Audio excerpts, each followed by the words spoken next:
आणि यानंतर 22 जानेवारीच्या प्राणप्रतिष्ठा सोहळ्यापूर्वी अयोध्येमध्ये काय नेमकी तयारी सुरू आहे त्याविषयीच्या 9 बातम्या। महाराष्ट्रातील 34,999 शेतकऱ्यांकडून विहिरीतील पाण्याचा कलश अयोध्येमध्ये सुपूर्द। बाबाजी परिवाराच्या वतीने कलश घेऊन सेवक अयोध्येत दाखल। राम मंदिर ट्रस्टचे महासचिव चंपतराय यांच्याकडे कलश सुपूर्द। राम मंदिरापासून 2 किलोमीटर अंतरावर असलेल्या शरयू नदीच्या रेतघाटावर 100 एकरात टेंट सिटीची उभारणी। 1008 तंबूंची टेंट सिटी आणि 11 थरांच्या यज्ञ मंडपाचीही बांधणी। अयोध्येमधील प्रभू श्रीरामांच्या प्राणप्रतिष्ठापनेचे निमंत्रण काँग्रेसने नाकारलं।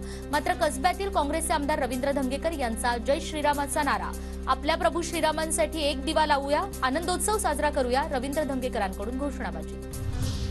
22 जानेवारीला संपूर्ण अयोध्येत कडेकोट बंदोबस्त। स्थानिक नागरिकांवरही सुरक्षेची जबाबदारी। सामान्य नागरिकांच्या घरावरून सुद्धा सीसीटीव्हीच्या माध्यमातून नजर असणार। एसपीजी, सीआरपीएफ आणि एटीएस, आरएएफ सुद्धा मोठ्या प्रमाणावर तैनात। पंतप्रधान नरेंद्र मोदींसोबत 121 पुरोहित अनुष्ठानाला बसणार। या दरम्यान पंतप्रधान मोदी कडक व्रतांचं पालन करणार। मोदी या दिवसात शाही भोजन घेणार नाही, तसंच जमिनीवर झोपणार। आणि गेल्या काही दिवसात रामचरितमानस ग्रंथाच्या प्रतींना मागणी मोठ्या प्रमाणात वाढली। गोरखपूरच्या गीता प्रेसमध्ये मोठ्या प्रमाणावर प्रतींची छपाई। पहिल्यांदाच जाणवतोय रामचरितमानसच्या प्रतींचा तुटवडा। 22 जानेवारीला उत्तर प्रदेशात दीपोत्सव साजरा केला जाणार, तर या दिवशी गोवा सरकारकडून सार्वजनिक सुट्टी जाहीर। राजस्थानमध्ये सुद्धा महत्त्वाच्या शहरांमध्ये आणि मोठ्या आस्थापनातही 22 जानेवारीला सुट्टी असणार।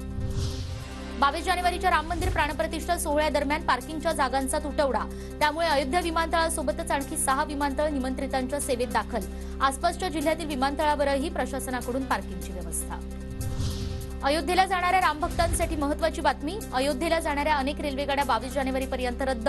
वंदे भारत रेल्वेगाड्यांसोबतच इतरही अनेक रेल्वे 7 दिवसांसाठी दोन्ही बाजूंनी रद्द।